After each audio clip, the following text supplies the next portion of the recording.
Le livre de Smart Job, c'est toujours un plaisir d'accueillir des autrices, des auteurs, et on accueille aujourd'hui Marie Beauchesne. Le personal branding, quand on n'aime pas se mettre en avant, c'est le cas de pas mal de monde, et on vous dit un jour en formation, écoute, t'as pas le choix, il faut que tu te mettes en avant parce que tu as plein de trucs à dire et tu le fais très mal. Et Marie Beauchesne a pris sa plume, c'est la 2e édition d'ailleurs de ce livre, édition Duno, pour une communication alignée avec ses valeurs. Pour le dire simplement, on est son propre produit dans le personal branding. C'est nous que nous mettons en avant.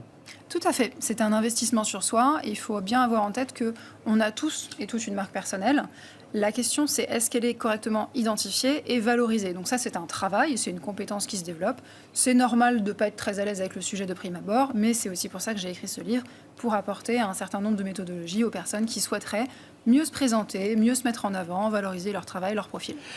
Ça concerne tous les secteurs d'activité, parce que certains disent, c'est logique, le cinéma, les métiers artistiques, la télévision, bien sûr, mais j'ai l'impression que votre livre s'adresse à aussi quelqu'un qui peut être ébéniste au fin fond du Périgord ou un expert comptable qui se trouve en Île-de-France. Vrai ou pas vrai? Oui, tout à fait. Alors, j'ai jamais travaillé avec un ébéniste au fin fond du Périgord, mais ça pourrait. Ça peut arriver grâce à l'émission. Effectivement. Parce qu'en effet, le principe, c'est qu'aujourd'hui, le monde du travail est en pleine évolution. Donc, ça concerne tous les actifs. Parce que le monde où on a un job à vie, c'est terminé. Donc, finalement, le nombre de fois où on va devoir se présenter, que ça soit tout simplement un tour de table en réunion. Ça arrive au moins une fois par semaine, que ça soit pour pitcher de nouveaux clients, évidemment trouver un nouveau job, on va changer d'entreprise, on va changer de carrière, c'est de plus en plus fréquent, passer du salariat au statut d'indépendant, revenir passer de l'un à l'autre. Et donc, on démultiplie les occasions et les besoins de le faire. Vous faites une synthèse des archétypes, parce que le titre c'est quand on n'aime pas se mettre en avant, mais ça passe quand même aujourd'hui par les réseaux sociaux, le personal branding, parce que ça se faisait avant dans les dîners en ville, on l'a évoqué avant, mais c'est quand même les réseaux, quoi. C'est se mettre en avant sur les réseaux et bien se montrer.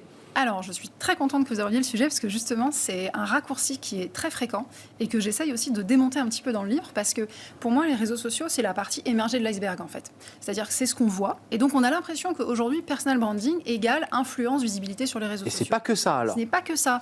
Non, parce que le personal branding, ce sont toutes les techniques qui vont nous permettre finalement de se mettre en avant, valoriser une personne comme une marque à part entière. Et ça peut passer par du networking, ça peut passer par effectivement les réseaux sociaux, ça peut passer par de la prise de parole, ça peut passer par de l'écrit, de l'oral, du visuel, du digital. Bref, le champ des possibles est quand même assez large. Mais ça veut dire quand même que dans l'enseignement que vous faites, parce que vous faites du conseil et de la formation, vous l'avez dit, c'est important, il y a donc une méthodologie. Il faut d'abord réussir à quoi? Sortir les éléments distinctifs, des éléments qui vont mettre en valeur, la façon dont je vais les exprimer, c'est ça l'objectif? Absolument. Pour moi, il y a une méthodologie en fait qui est vraiment globale, qui est de commencer par bien identifier d'une part son objectif pour donner du sens à la démarche. En fait, le personal branding, c'est pas un but en soi, c'est un moyen.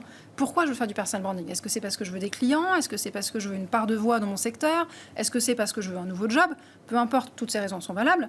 On associe ça aussi avec finalement à qui je veux m'adresser, qui est évidemment en lien avec l'objectif, parce que se rendre visible, c'est bien, mais être visible des bonnes personnes, c'est mieux. Et dans certains cas, balancer du post sur les réseaux sociaux, c'est pas forcément ce qui est le plus efficace.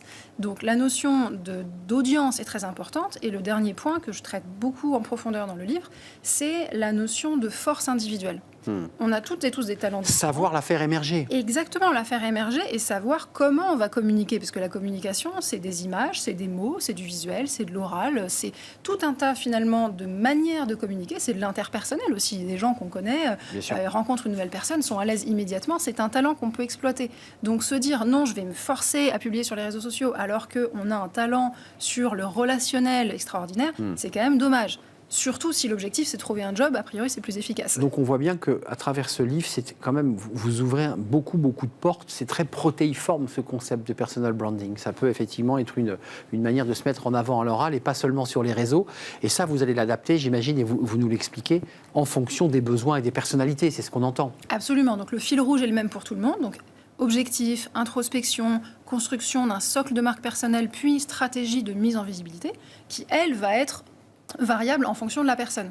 Et donc, c'est important d'avoir en tête que personal branding, dans personal branding, il y a cette notion de personnalisation, il faut que ça soit individualisé. Sinon, on fait de l'authenticité copier-coller, c'est quand même un peu dommage. Et qu'on se sente bien aligné avec ses valeurs. C'est le sous-titre de votre livre, 2e édition, c'est dire que vous voulez arracher ce livre. Marie Beauchesne, c'est l'autrice. Merci d'être venue nous éclairer, puis d'avoir tordu le cou aussi à quelques idées reçues des journalistes, vous savez ce que c'est.